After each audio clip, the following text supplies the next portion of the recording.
Hello friends, welcome to smart study. साथियों, इस video में देखेंगे केमिस्ट्री के पूरे 100 क्वेश्चन। सारे क्वेश्चन सिलेक्टेड हैं और पिछले कई सालों में सबसे ज़्यादा जो पूछे गए हैं क्वेश्चन है केमिस्ट्री के, उन क्वेश्चनों को भी ऐड किया है। सारे क्वेश्चन एनसीईआरटी बेस्ड हैं, तो पूरे वीडियो को कंप्लीट देखिएगा, एक भी क्वेश्चन को स्किप नहीं करना है। सभी साथी फटाफट से वीडियो को लाइक कर दीजिए, शेयर कर दीजिए दोस्तों के साथ। अगर कोई भी नए हैं तो चैनल सब्सक्राइब करके बेल आइकन को ऑन कर लीजिएगा। तो देखिएगा, पहला क्वेश्चन आपकी स्क्रीन पर, निम्न में से कौन ऑक्सीकरण नहीं है? बिल्कुल सुपर फास्ट करेंगे क्वेश्चंस। इस क्वेश्चन का आंसर करने की कोशिश करिएगा, नीचे कमेंट बॉक्स में बताइए निम्न में से कौन ऑक्सीकरण नहीं है। तो देखिएगा, इस क्वेश्चन का सही उत्तर हो जाएगा अवक्षेपण। ये जो है ऑक्सीकारक या ऑक्सीकरण नहीं है। आगे देखिए नेक्स्ट क्वेश्चन, नमक के घोल में सिल्वर नाइट्रेट का घोल डालने पर दही जैसा पदार्थ उत्पन्न होता है, यह कौन सी अभिक्रिया है? तो साथियों, ये है उदासीनीकरण अभिक्रिया। ऑप्शन नंबर बी सही उत्तर हो जाएगा। आगे देखिए, संक्षारण किस प्रकार की अभिक्रिया है? तो संक्षारण जो है ये उपचयन अभिक्रिया है। देखो, ये अभिक्रियाएं से जो है काफ़ी ज़्यादा क्वेश्चन पूछे जा रहे हैं अभी के एग्जाम में, तो सारे क्वेश्चन सिलेक्टेड और इम्पोर्टेंट है। देखिएगा आगे अगली क्वेश्चन, कौन सी अभिक्रियाओं के युग्म हमेशा साथ साथ होते हैं? तो याद रखना, उदासीनीकरण और विस्थापन। नेक्स्ट क्वेश्चन, किसी अभिक्रिया में भाग लेने वाले पदार्थ क्या कहलाते हैं? तो साथियों, इस क्वेश्चन का सही उत्तर हो जाएगा अभिकारक। नेक्स्ट क्वेश्चन, श्वसन किस प्रकार की अभिक्रिया है? तो याद रखना, ऊष्मक्षेपी अभिक्रिया। आगे देखिएगा, क्षारक को जल में घोलने पर क्या मुक्त होते हैं? तो OH- ion. Option number A. दही में किस प्रकार का अम्ल पाया जाता है? तो देखिएगा, दही में जो है लैक्टिक एसिड, लैक्टिक अम्ल पाया जाता है। आगे, वे पदार्थ जिनके स्वाद खट्टा होते हैं और जो नीले लिटमस के घोल को लाल बनाता है, उसको क्या कहा जाता है? तो साथियों, उन्हें अम्ल कहा जाता है, एसिड। आगे देखिए, सभी साथी निम्न में से कौन प्रबल अम्लीय है? तो देखो, प्रबल अम्ल किसको बोलते हैं? ये पीएच स्केल है, मान लेते हैं, ठीक है। और यहाँ पर देखिएगा, यहाँ पर 7 होता है बीच में, ठीक है। 7 से अगर कम रहेगा तो उसको अम्ल बोलेंगे, 7 से अधिक होगा तो उसको जो है क्षार बोलेंगे, और अगर 0 pH मान रहेगा तो उसको प्रबल अम्लीय बोलेंगे। यानी ऑप्शन नंबर सी इस क्वेश्चन का करेक्ट आंसर हो जाएगा, प्रबल अम्लीय। आगे देखिए, लिटमस रंजक बैंगनी रंग का होता है, जो किससे निकाला जाता है? तो याद रखेंगे, लाइकेन से। आगे देखिए, शुष्क बुझा हुआ चूना पर क्लोरीन गैस की क्रिया से कौन सा पदार्थ बनता है? तो विरंजक चूर्ण, यानी CaOCl2। आगे नेक्स्ट क्वेश्चन देखिएगा सभी साथी, हल्दी, लिटमस पत्र आदि किस प्रकार का सूचक होता है? तो याद रखना, प्राकृतिक। नेक्स्ट क्वेश्चन, प्राकृतिक गैस का दहन किस प्रकार का रासायनिक अभिक्रिया है? तो साथियों, याद रखना, ऊष्मक्षेपी अभिक्रिया। नेक्स्ट क्वेश्चन, कॉपर चूर्ण को वायु में गर्म करने पर उसके सतह पर कॉपर ऑक्साइड की एक परत जम जाती है, इस परत का रंग कैसा होता है? तो याद रखना, काली, black. Next question, sodium hydroxide का पीएच मान लगभग कितना होता है? तो लगभग 14। याद रखना, ऑप्शन नंबर डी सही उत्तर हो जाएगा। दांत का मसूड़ा किस पदार्थ का बना होता है जो काफ़ी कठोर होता है? तो कैल्शियम फॉस्फेट। आगे देखिए, किसी उदासीन विलयन का पीएच मान कितना होता है? तो साथियों, किसी भी उदासीन विलयन का पीएच मान 7 होता है। आगे देखिए, इमली में कौन सा अम्ल पाया जाता है? तो इमली और अंगूर दोनों में ही टार्टरिक अम्ल पाया जाता है, टार्टरिक एसिड। उपचयन अभिक्रिया या देखो, उपचयन अपचयन अभिक्रिया को क्या कहते हैं? उपचयन अपचयन अभिक्रिया को। तो याद रखना सभी साथी, रेडॉक्स अभिक्रिया। ऑप्शन नंबर बी सही उत्तर हो जाएगा। दानेदार जस्ता पर तनु सल्फ्यूरिक अम्ल डालने पर कौन सा गैस उत्सर्जित होता है? तो साथियों, याद रखेंगे, hydrogen gas. Next question, zinc तथा लेड कॉपर की अपेक्षा कैसे होते हैं?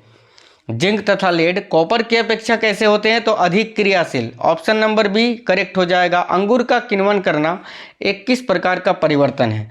तो देखिएगा, अंगूर का किण्वन करना एक रासायनिक परिवर्तन है, ऑप्शन नंबर ए। आगे देखिएगा, मैग्नीशियम के रिबन के दहन होने पर किस प्रकृति का लौह उत्पन्न होता है? तो साथियों, श्वेत चमकदार। ऑप्शन नंबर सी करेक्ट हो गया।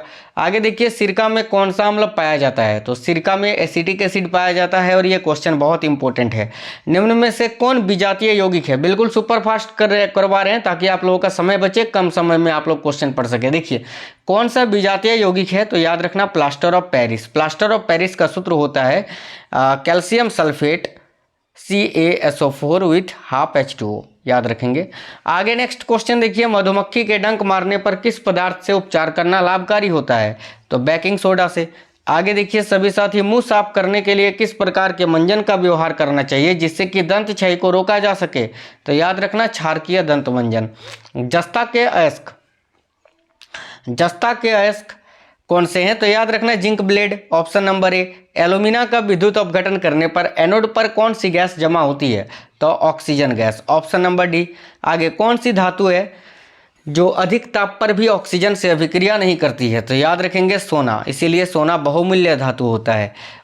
देखिएगा कौन सा धातु जल में डालने पर तैरने लगता है? तो साथियों कैल्शियम करेक्ट आंसर हो जाएगा, यहाँ option number A correct answer हो जाएगा।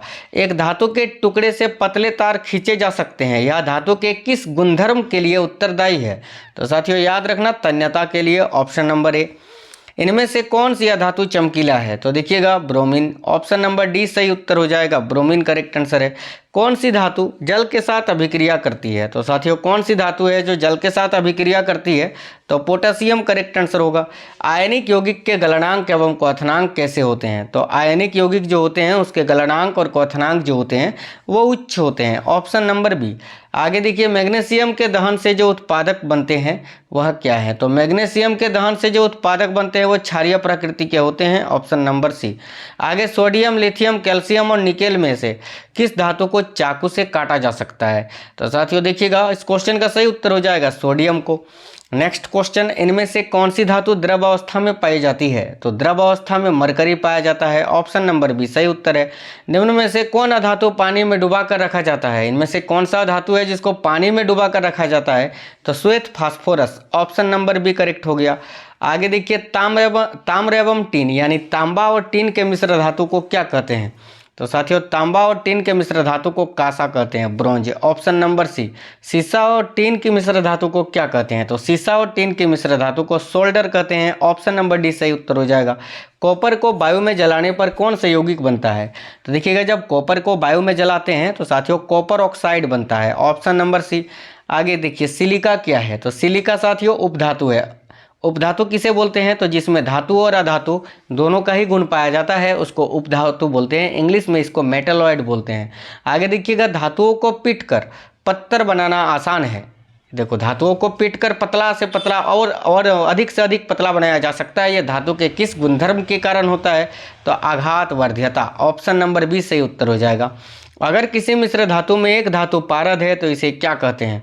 तो याद रखिएगा साथियों अमलगम, ऑप्शन नंबर सी सही उत्तर हो जाएगा। निम्न में से कौन अल्कोहल पेय के लिए उपयुक्त है? तो इस क्वेश्चन का सही उत्तर हो जाएगा एथेनॉल। आगे देखिए क्लोरोफॉर्म का क्वथनांक कितना होता है? तो साथियों क्लोरोफॉर्म का क्वथनांक होता है 334 केल्विन। उस हाइड्रोकार्बन का नाम बतावे जिससे एथेनॉल बना है? तो साथियों उस हाइड्रोकार्बन का नाम है इथेन, ऑप्शन नंबर सी सही उत्तर हो जाएगा। आगे रबड़ निम्न में से किसका बहुलक है? तो देखिएगा रबड़ जो है वो आइसोप्रीन का बहुलक है। नेक्स्ट क्वेश्चन, एक ही प्रकार के परमाणुओं से मिलकर बना पदार्थ क्या कहलाता है? तो एक ही प्रकार के परमाणुओं से मिलकर जो पदार्थ बनता है उसे तत्व बोलते हैं, एलिमेंट, ऑप्शन नंबर डी। दो या दो से अधिक तत्वों के मात्रा के विचार से एक निश्चित अनुपात में संयोग करने से बना पदार्थ क्या कहलाता है? तो साथियों कंपाउंड यानी यौगिक, ऑप्शन नंबर ए सही उत्तर हो जाएगा। दो या दो से अधिक शुद्ध पदार्थों को किसी भी अनुपात में मिला देने पर वह क्या बनता है? तो साथियों मिश्रण, ऑप्शन नंबर सी। आगे देखिए निम्न में से किस अधातु में धातुई चमक पाई जाती है? तो साथियों इस क्वेश्चन का सही उत्तर हो जाएगा ऑप्शन नंबर सी, ए और बी दोनों यानी आयोडीन और ग्रेफाइट दोनों में। नेक्स्ट क्वेश्चन, निम्न में से या निम्नलिखित में से कौन एक यौगिक है? तो इनमें से कौन सा एक कंपाउंड है?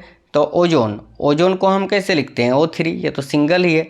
वायु तो गैसों का मिश्रण है, पाया ये भी, पारा जो है Hg ये भी सिंगल एलिमेंट है, लेकिन अमोनिया NH3 यानी ये नाइट्रोजन और हाइड्रोजन दोनों का ही मिश्रण यौगिक है। तो option number A ammonia correct answer हो जाएगा। निम्नलिखित में से कौन न तो तत्व है और ना ही यौगिक है?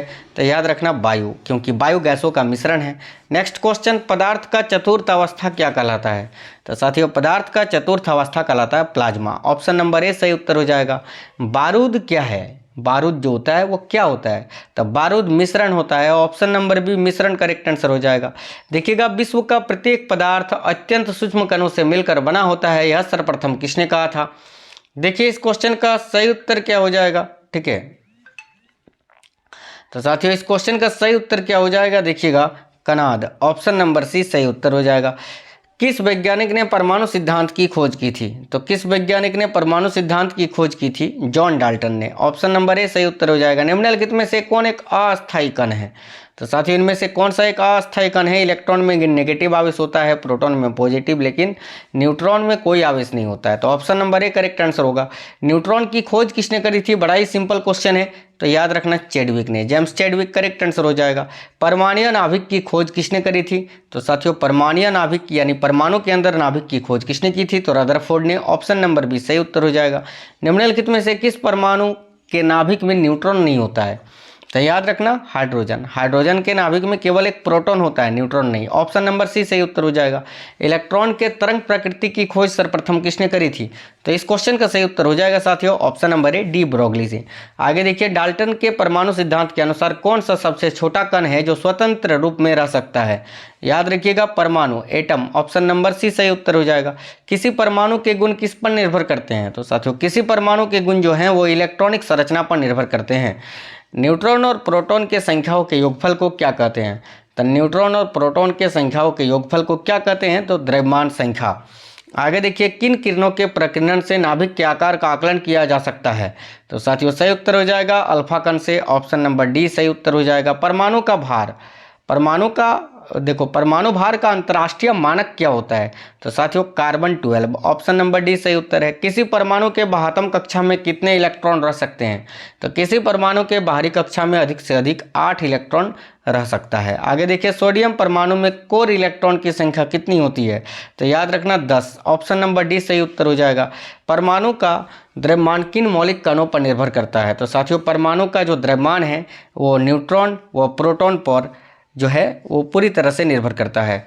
आगे देखिए, अनिश्चितता के सिद्धांत का प्रतिपादन किसने किया था? तो अनिश्चितता के सिद्धांत का प्रतिपादन किया था हाइजेनबर्ग ने। ऑप्शन नंबर ए सही उत्तर हो गया।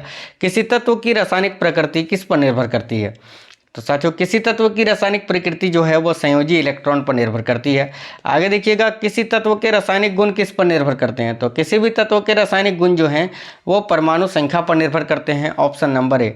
निम्नलिखित में से किसे विभाजित नहीं किया जा सकता है? तो साथियों फोटोन को कभी भी विभाजित नहीं किया जा सकता है। रेडियो सक्रियता की खोज सर्वप्रथम किस वैज्ञानिक ने की थी? तो साथियों याद रखिएगा हेनरी बेकवेरेल ने। रेडियो सक्रियता की इकाई क्या है? तो देखिएगा रेडियो सक्रियता की इकाई क्या है साथियों? तो क्यूरी। ऑप्शन नंबर बी सही उत्तर होगा। अल्फा और बीटा किरणों की खोज सर्वप्रथम किसने करी थी? तो याद रखेंगे सभी साथी रदरफोर्ड ने। आगे नेक्स्ट क्वेश्चन, निम्नलिखित में से किसमें ऋणात्मक आवेश होता है? तो इनमें से किसमें ऋणात्मक आवेश होता है? तो बीटा किरण में। ऑप्शन नंबर डी सही उत्तर हो जाएगा। निम्नलिखित में से किस किरण की आयतन क्षमता सबसे कम होती है? तो आयतन क्षमता सबसे कम होती है गामा किरण की, और इसकी वेधन क्षमता जो होती है वो सबसे अधिक होती है। आगे नेक्स्ट क्वेश्चन, पृथ्वी की आयु का आकलन किससे किया जाता है? तो साथियों याद रखना यूरेनियम डेटिंग के द्वारा। परमाणु बम का आविष्कार किसने किया था? यह भी क्वेश्चन बहुत पूछा जाता है। तो ऑटो हन याद रखेंगे। Option number B. परमाणु शक्ति संयंत्र किस सिद्धांत पर काम करता है? तो परमाणु शक्ति संयंत्र जो है साथियों विखंडन के सिद्धांत पर कार्य करता है। ऑप्शन नंबर सी इस क्वेश्चन के लिए आपका सही उत्तर हो जाएगा। याद रखेंगे सभी। परमाणु शक्ति संयंत्र किस सिद्धांत पर काम करता है? तो विखंडन के। सूर्य से ऊर्जा उत्सर्जित होता है किससे? तो सूर्य से जो ऊर्जा उत्सर्जित होती है वो नाभिकीय संलयन से होती है। ऑप्शन नंबर डी सही उत्तर होगा। कार्बन डेटिंग निम्नलिखित में से किसकी आयु निर्धारण हेतु प्रयुक्त होता है? तो कार्बन डेटिंग जो है वो जीवाश्मों की आयु हेतु प्रयुक्त होता है। याद रखना। आगे देखिए, हाइड्रोजन के समस्थानिकों की संख्या कितनी होती है? तो याद रखना सभी साथी 3 होती है। आगे देखिए, सर्वाधिक संख्या में समस्थानिक किस में पाए जाते हैं? तो सर्वाधिक संख्या में समस्थानिक पोलोनियम में पाया जाता है। Option number C correct answer हो जाएगा। निम्नलिखित में से किस यौगिक की आकृति चतुष्फलकीय होती है? तो देखिएगा साथियों इस क्वेश्चन का सही उत्तर हो जाएगा कार्बन टेट्राक्लोराइड का। इलेक्ट्रॉन त्यागने की प्रवृत्ति क्या कहलाती है? तो याद रखना इलेक्ट्रॉन त्यागने की प्रवृत्ति जो है वो ऑक्सीकरण कहलाता है। Option number C. रक्त कैंसर को नियंत्रित करने के लिए उपयोग किया जाने वाला रेडियो आइसोटोप कौन सा है? तो देखिएगा रक्त कैंसर को नियंत्रित करने के लिए उपयोग किया जाने वाला रेडियो आइसोटोप है कोबाल्ट 60। आगे नेक्स्ट क्वेश्चन, हाइड्रोजन के जलने से संबंध प्रक्रिया क्या है? तो हाइड्रोजन के जलने से संबंध प्रक्रिया क्या कहलाता है? तो ऑक्सीकरण। ऑप्शन नंबर डी सही हो गया। वे पदार्थ जो जलकर ऊष्मा प्रदान करते हैं वे क्या कहलाते हैं? तो याद रखना ईंधन। अम्ल और क्षारों की अभिक्रियाओं के फलस्वरूप बने पदार्थ को क्या कहते हैं? तो साथियों याद रखना लवण। ऑप्शन नंबर ए सही उत्तर हो जाएगा। हाइड्रोजन के खोजकर्ता कौन है? तो हाइड्रोजन की खोज किसने करी थी? याद रखना हेनरी कैवेंडिश ने। ऑप्शन नंबर बी सही हो गया आपका। किस तत्व को रसायन में आवारा तत्वों की संज्ञा दी गई है? तो आवारा तत्व की संज्ञा किसे दिया गया है? तो याद रखेंगे सभी साथी हाइड्रोजन को। ऑप्शन नंबर सी सही उत्तर हो गया। निम्नलिखित में से कौन अधातु नहीं है? तो इनमें से कौन सा एक अधातु नहीं है? तो याद रखना एल्युमिनियम, क्योंकि एल्युमिनियम तो धातु है। आगे देखो, निम्न में से कौन एक परमाणुक गैस है? तो इनमें से कौन सा एक परमाणुक गैस है? तो याद रखेंगे हीलियम। ऑप्शन नंबर बी, ये नोबेल गैस की अवस्था में होता है। आगे देखना सभी, अंतिम क्वेश्चन, वह गैस जो वनस्पति के निर्माण में प्रयुक्त होती है वह कौन सी है? तो याद रखना सभी साथी हाइड्रोजन गैस, जिसका उपयोग वनस्पति के निर्माण में प्रयुक्त होता है।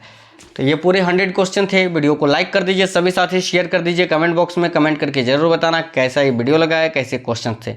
सभी साथी लाइक शेयर जरूर कर दीजिएगा। मिलते हैं नेक्स्ट वीडियो में, तब तक स्वस्थ रहें। जय हिंद साथियों, वंदे मातरम।